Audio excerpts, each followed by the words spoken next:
Welcome to battle number 7 of week number 1 of the FnF Oreburgh Gates Draft League preseason. This is going to be a battle between Noob Scrub's team, the E-Level Gamers, versus Crit's team, which is Cleveland Escavaliers. As a reminder, the Mega Pokemon we have available... Sorry, the Z-Crystal Pokemon we have available, so used to doing Victory Road recordings, are Ivysaur with Z-NE, and Oreburgh with Z-Attack. And then we also have Skrelp with Z-Attack and Smeargle with Z-NE, so we could be seeing a Z-move unleashed from either side. It does look like there are some qualities of both sides. It does look like Stealth Rock is going to be something that actually Noob Scrub's team is pretty weak to, and the only Pokemon I see with Defog is Oreburgh. So if Stealth Rocks go up, presumably from Smeargle, that could be a problem for Noob Scrub in this matchup. Additionally, it does break Sturdy if he's going for Sturdy on Togedemaru, so that's something he should definitely be aware of. He also does have good type coverage overall. It looks like the fire types will actually be pretty good in this matchup. And for Skrelp, there are 2 electric types, so it does look like he has type coverage going really well for him. And it seems like he's actually going a little bit more offensive in this league than defensive, just from the looks of it. He still could be with a defensive playstyle, but overall this team does look like it packs more of a punch than it does defends.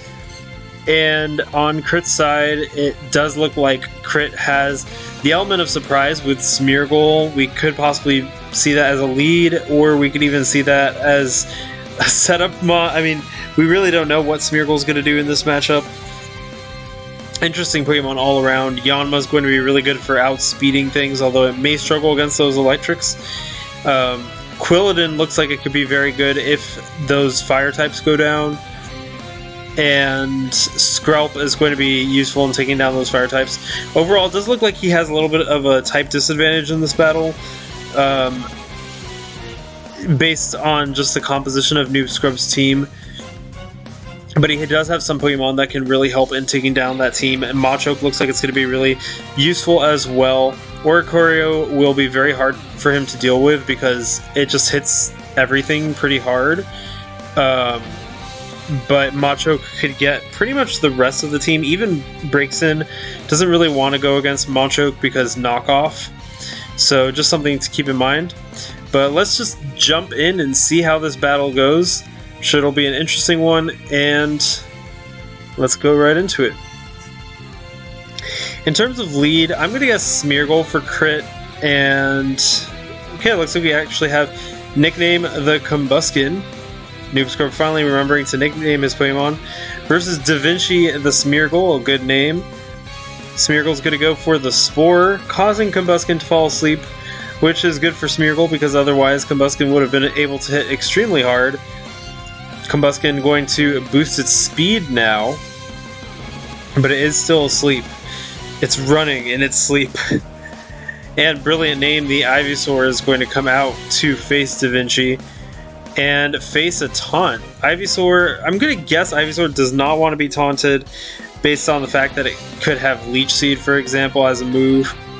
And WTF is this, the Solosis is going to come out to take that knockoff, and away goes that Eviolite due to the knockoff.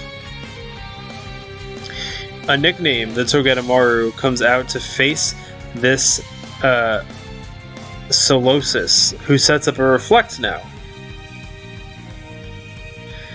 Zing Zap gonna hit decently hard, doing 32%. Does have a flinch chance, but Solosis looks like it does not flinch. The Reflect is up, the Trick Room is up, and now Solosis is actually raring to go. A Psyshock is going to do critical damage of 44%. Doesn't do that much due to Togedemaru's Steel typing, and Togedemaru is going to U-turn out of there, taking down Solosis in the process.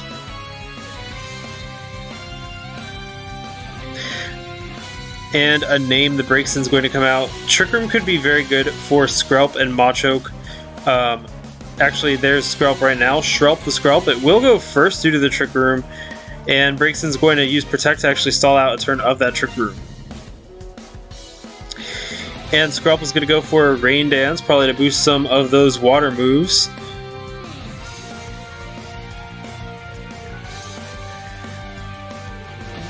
And Shellos is going to come out to take in some of those water moves. It could have Storm Drain, but Sludge Wave is actually the move that Skrelp is going to use, calling out that switch into Shellos. It does decent damage, not enough to go over half, so Shellos can stall out a little bit right now with Recover if it so desires.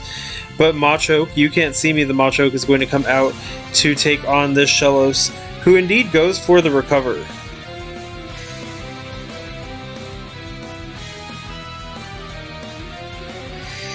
And that burn is going to make it so that Machoke hits extremely hard with Guts. Oricorio is going to come out. Happy Benji, question mark. The Oricorio taking that Thunder Punch. It does do pretty big damage, 48%. It looks like Leftovers is the item that Oricorio is holding. Da Vinci's going to come in to take this presumed attack. It is a Hurricane, and due to the rain, it's actually going to be 100% accurate. Da Vinci holds on with its Focus Sash, but it won't be able to take another hit, and Oricorio is pretty fast.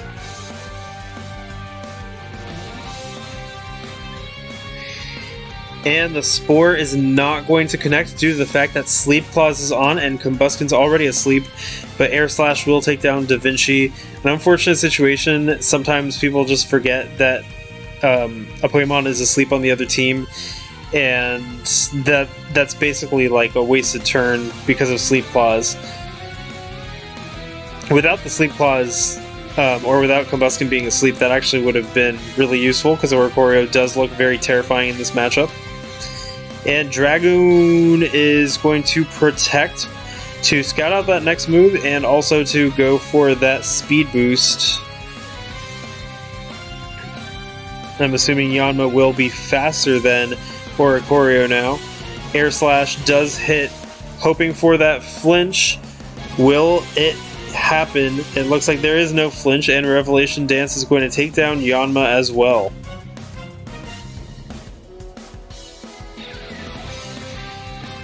Oricorio is at a little above 50% due to the fact that its Leftovers are restoring its HP. Score is now 6-3, and Quilladin's going to come in. It does have to fear that Hurricane though, and a Hurricane's going to hit, taking it down. Two more Pokemon remain, both weak to Flying and Electric. It could be a bad situation for Crit if that Hurricane connects, and if Revelation Dance is able to take down Skrelp. Machoke comes in at 94%, and the Hurricane hits, taking down Machoke.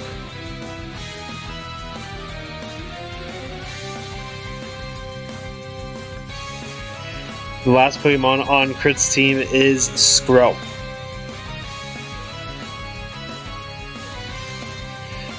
The Skrelp is here. If it's holding a Sash, it could hit back. Revelation Dance is going to do massive damage, taking down Skrelp, and that is the game. It's a 6-0 victory for Noob Scrub over Crit, and that is the E-level gamers over Cleveland Escavaliers. And this shows the true power of Oricorio.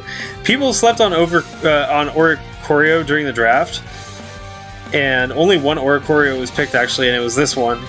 And yeah, it can be quite the force to be reckoned with. So yeah, that was a really interesting battle, seeing Oricorio and how it's used. I see some of the things that Crit was going for. He did go heavy in some of his setup, like setting up Reflect and Trick Room and Light Screen and things like that. I feel like if it worked out, it would have worked out. The circumstances, just the team, the type matchups he had, weren't in his favor. So I think that caused him to struggle. I think also maybe Smeargle, like if the Spore didn't happen earlier and it was able to stop Oricorio, that could have gone a little different. But Noob Scrub prepared for that really well, and he played really well as well. So yeah, that was a really interesting battle, and I do believe this makes Oricorio the MVP of Week 1. So let's see if this cheerful bird will continue its stride. Tune in for some more Oreburgh Gate. I'm so sorry, I was about to say Oreburgh Gate Draft League coming up. Until then, this is Noel from My Cornet, and I'll see you then.